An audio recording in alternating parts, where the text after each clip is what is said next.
Marshall Origin 20 head. Looks pretty. Owner says it lights up, but no sound. Probably a blown fuse. If that's the case, we need to see why the fuse blew. So let me open this up and we'll take a look inside. The inside looks fine. Overall, good condition.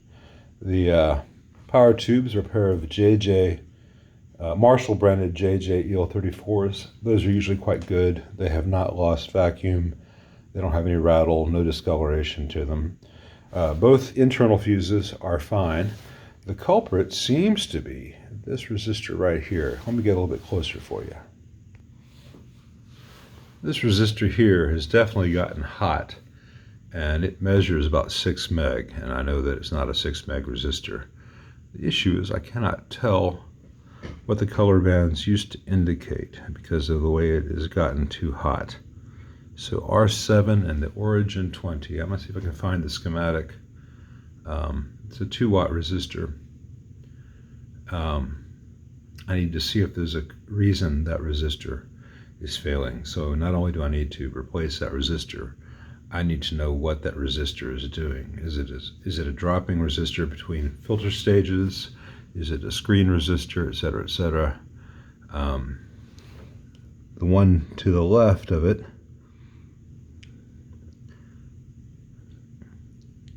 does not look like it was originally the same value resistor. Sometimes I get lucky. I have 2 resistors and they're supposed to be the same. One will fail. That's not the case here. So let me see if I can find a schematic real fast. The good news is I found the value for R7 on the schematic. It is a 150 ohm 2-watt resistor, and in this amplifier it takes the place of a choke, which means that good news, that I know what it takes the place of a choke, is also the bad news, in that everything is downstream of it, so everything could potentially affect the load on this.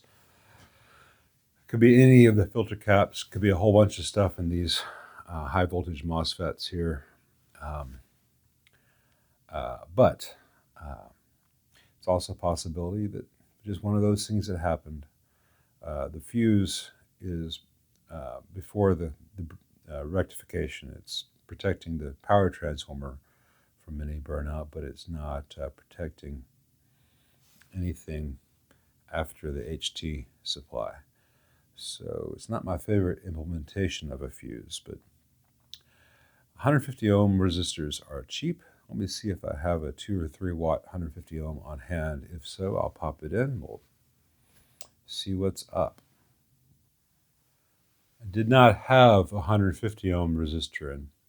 I have temped in a 220.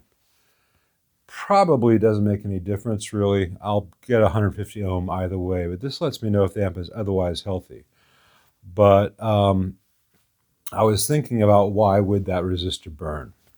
And I noticed that there's a service upgrade that Marshall has for their field service notes on this model.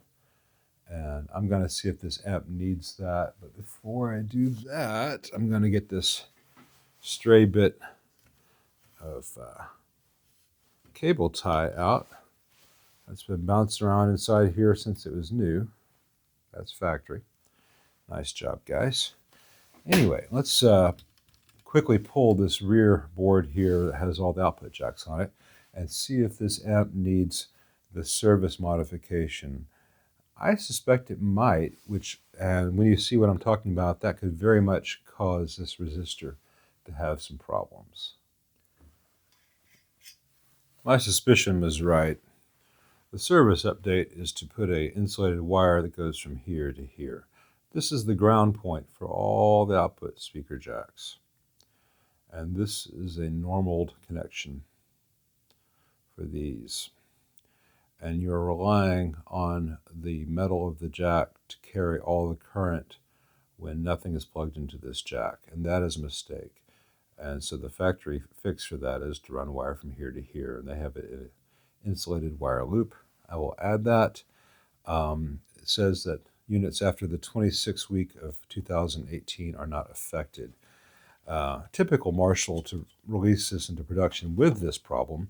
This is the same problem that the JCM 900s suffered from. So this is a problem that they keep reintroducing after 30 years of having the same issue. But I'm going to remove the lead-free solder, put some leaded solder there so I'll know it's trustworthy, and put in a loop of good wire so that this jack will not be a source of failure. If the output transformer lost its load because of this failure mode, well, the other side of this resistor that failed is going to the HT center tap of the output transformer. So you get a spike in that transformer. I'll take that out. Now, hopefully, once this is fixed on the jacks and with a new resistor, even with 220 ohm as opposed to 150 ohms, it'll be fine. Hopefully, it did not smoke the output transformer. We'll find out. All right, there's the factory suggested fix for the factory created problem. And the notes say this should only be done when service is performed or if owner complains about specific problem, do not recall. That's a note that's meant to go out just to certified authorized service centers. It's one of the reasons I don't play that game, besides the fact that they pay pennies on the dollar of what my time is worth, and they pay on a 90-day cycle, not when service is rendered, and you gotta jump through all kinds of hoops and do crazy paperwork for people who have no business making apps to begin with. But I digress. Anyway, so if this killed the output transformer, if this killed the tubes, Marshall doesn't want this to be a known thing for a recall. Oh, no, not a recall. Just because they don't know how to make an amp with a safe, reliable output ground.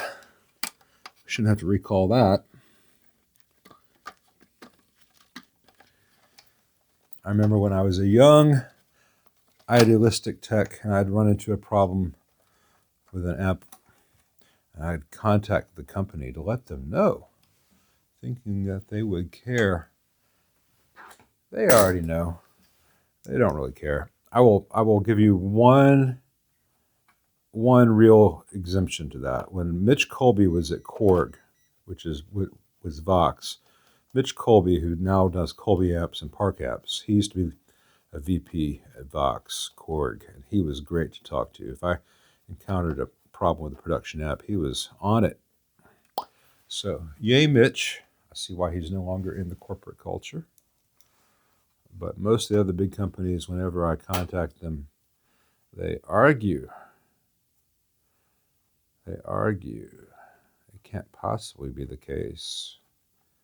Not with their accountants designing everything. All right, put these nuts back on for the speaker. I'll rebundle this wire up against the stuff with some new cable ties, and we'll see if the amp still works. All right, let's power this thing on with a current limiter at first and see if we get sound and music or if we get an earth-shattering kaboom. So let's see how it does. I've got all the controls at noon except the master. It's down about 9 o'clock for this initial power on. It's cathode biased.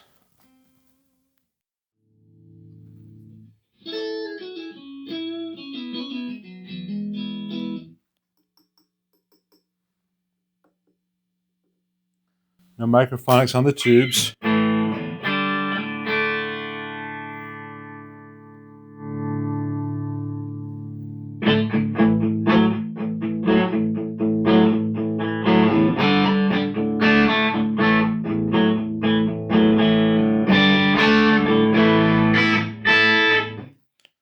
All right, I'm gonna let this run for a while, get hot. I'll do some more playing tests.